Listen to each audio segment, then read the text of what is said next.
So far when it comes to impressions, well, it's definitely different than the old one. It's it feels much more, it feels nimbler. It feels like if you've ever test drive like an Evo, you feel right at home in this one, because it feels like it feels smaller than it is. It's really easy to control, gives you a lot of confidence driving it, and well, it's yeah, I would say that the old model, you can really feel it's a really wide car, and that's not a bad thing. Of course, it has the downforce, it has really good handling. However, this feels much smaller in size for some reason. It's bigger, but it just feels more put together.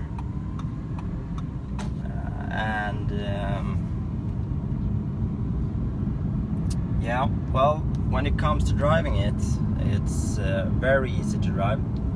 Very easy. It feels like driving any other Audi. I really like the manual transmission though, the V8. The V8 really has its, you can say it has its it's good in a different way. It's the power is very well balanced. If you want to take a car out on track, preferably every track with like a top speed of 200, 230, the V8 is just perfect. This one's really good, of course. It really has a big potential, but it really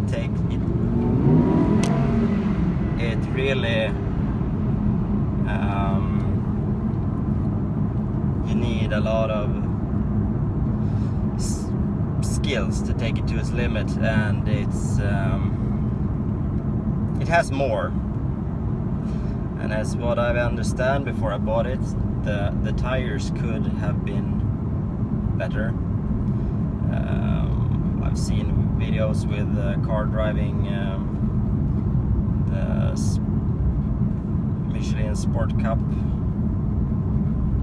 tire, like they have on the GT3, and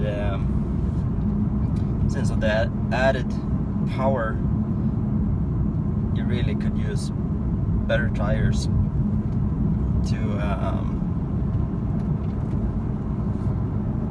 able to bump up the cornering speed some. I haven't, but on roads like normal driving, I haven't really felt like you need something different than this. It's a good. It has the Continental Sport Conti Sport 6 or something like that. I would say the old one felt like a supercar. The new one, even though it was just a V8, I wouldn't say that it lacks power. I mean, going over 6,000 RPM and you just fly. I mean, it's of course there is faster cars. The only time you really need this extra power, I would say, is going down the highway and you get someone next to you that you really want, then you can notice. Otherwise it's just perfect to go through the gears in the old V8. The V10 though, it has a nice sound. You really do. It's I like V10s. It's in my opinion, it's the best engine sound you could get in a car. Of course, the V12 sounds terrific too, But most V12s, if you look newer cars, newer sports cars, they're really high rev and they have really bright exhaust note. And well, for me, growing up in the 80s and 90s, especially around both German and American cars with a really nice rumble,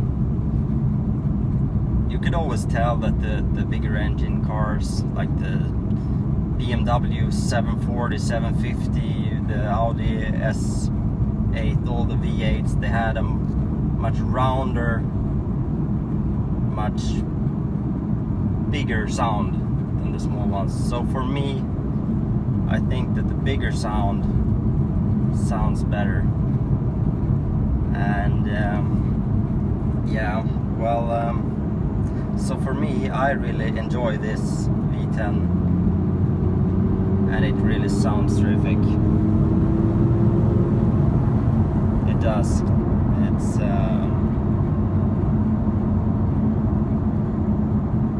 just amazing.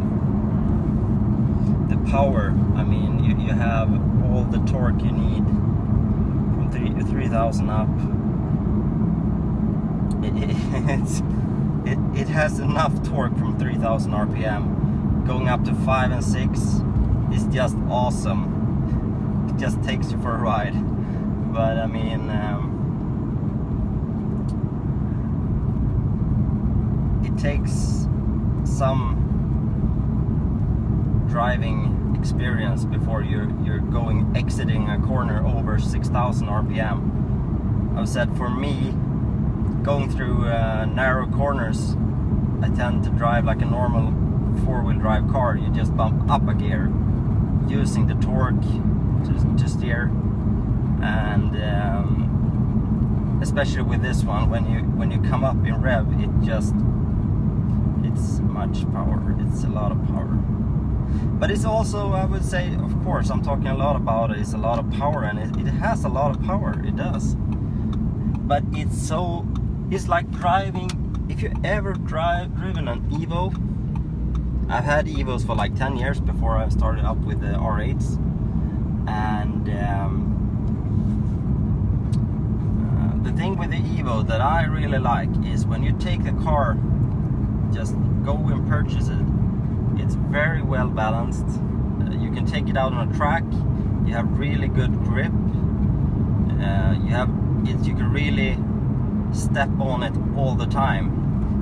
Use the low rev torque in the corners to make it a slightly oversteer, easy to turn. And it feels so confident going down a highway in like 80 miles an hour.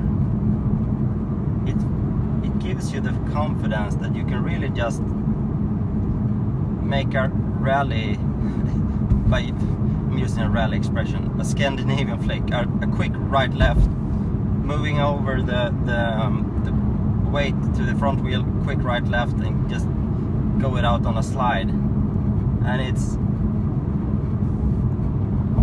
really gives you the confidence that you're there to use the car. And that is nice. I would say it's the same with this one. It really gives you the confidence that you could really, never, even though how hard I've tried to use the power, I've never felt that it's in any way. I have felt that it's hard to control, hard to stay on the road. Never. And well, so well, talk about this. Some old Volvos wanted to take a spin. Well, by having like 3 times the power, I'm not gonna use fuel on those. But really, it's an awesome car. The newer one is better than the old one. And my god, the sound of this thing, it's so awesome. It's so awesome. Even though you have small estates wanting to show up, or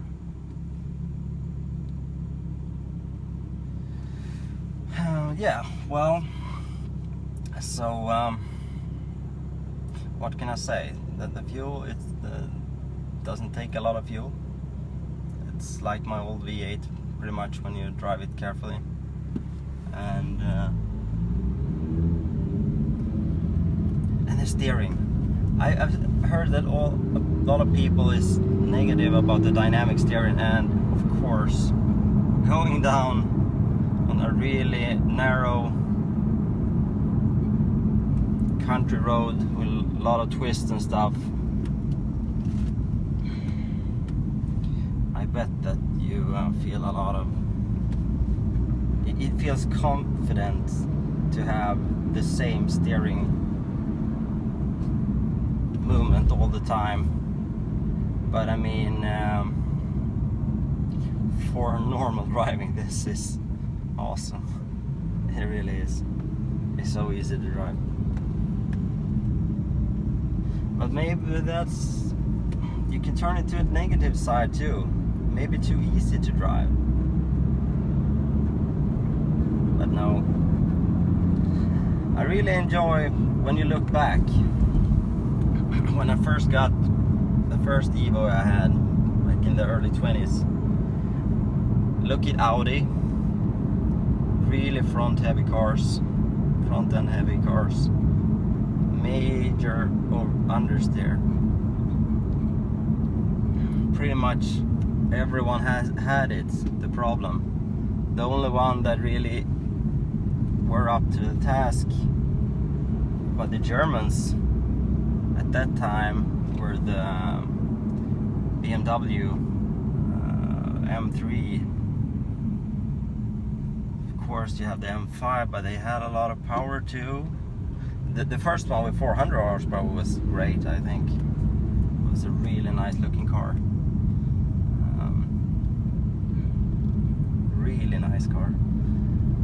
But something happened after the Japanese started making the track-oriented cars.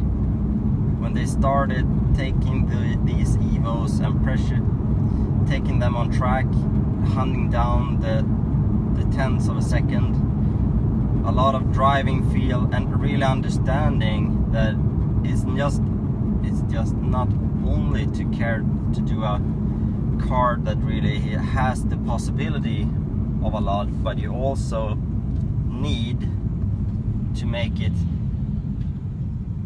user friendly. If you take the old Lambos, take the old Ferraris, I mean, they had the grip, they were very prone to oversteer. They were matched a lot of grip, a lot of horsepower, but it wasn't just so easy to drive. If you take an Evo, like from 2004, Evo 8, take it down a corner going like 160 in the last corner, and you just put it up on a little slide, and I mean, it's so damn easy to drive. It's taking it through town in the snow, all of the small kids playing around where the railway drive cars, and you can go figure eights around them, around poles, around. It's so easy to control. And I would say that they really, with this car, they really took the old one, all of the good stuff with it, and just made it even easier to drive. And even with an old car, that was new for back then, 2007. Having an Audi that you could use pretty much 2 fingers and go out power sliding, and even so a supercar, go out power sliding at over 100 miles an hour.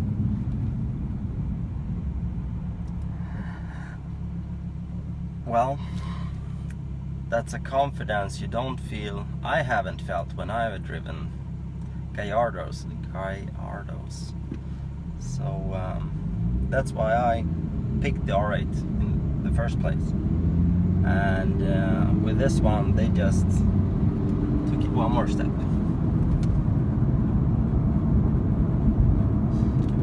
When it comes to gearbox and stuff, well, in drive mode, the normal automatic mode, it's really nice to go around town. Smooth, it shifts really well. But even so, if you give it a couple of percentage more in throttle, it does stay on gear.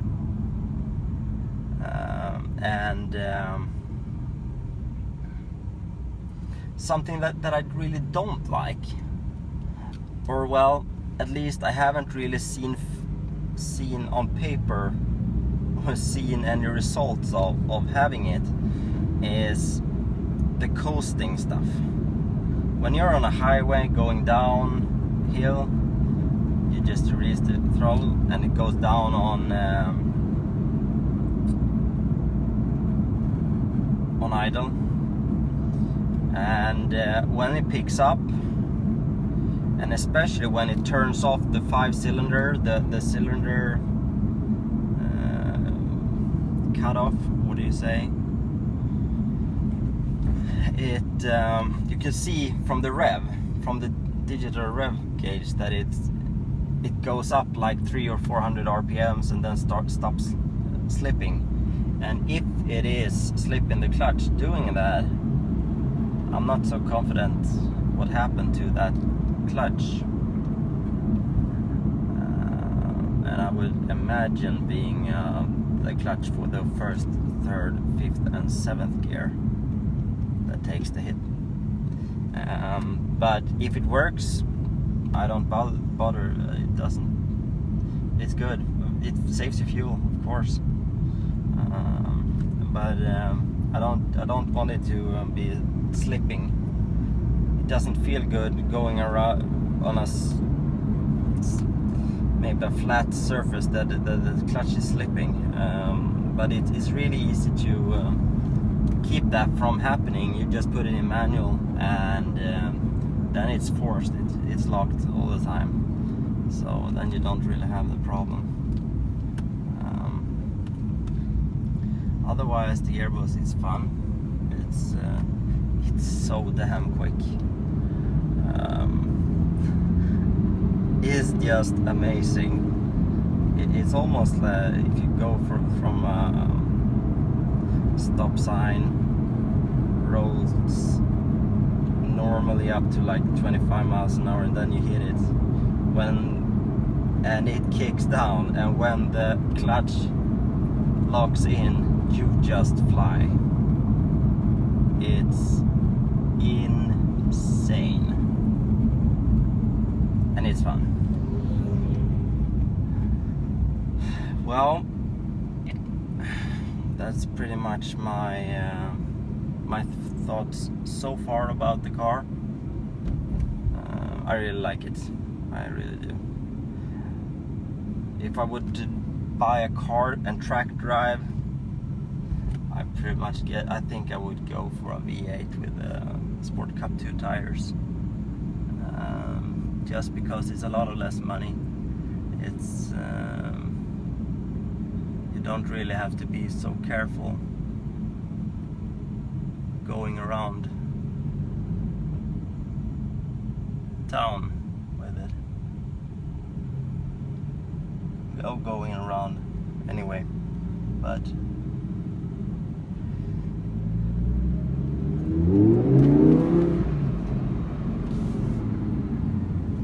And I mean, you could throw it around in the corners and you don't really need to be just as careful like this car. Or, well, that's at least what I am. But the V8 is a lot of bang for the buck. It really is, no doubt about it. This is better, of course, of course, and it's just insane. It's so good. It's even better than I thought. I thought it was good. I expected it to be good, but not this good, really. So, well, I catch you later. We'll do another update. Take care, guys.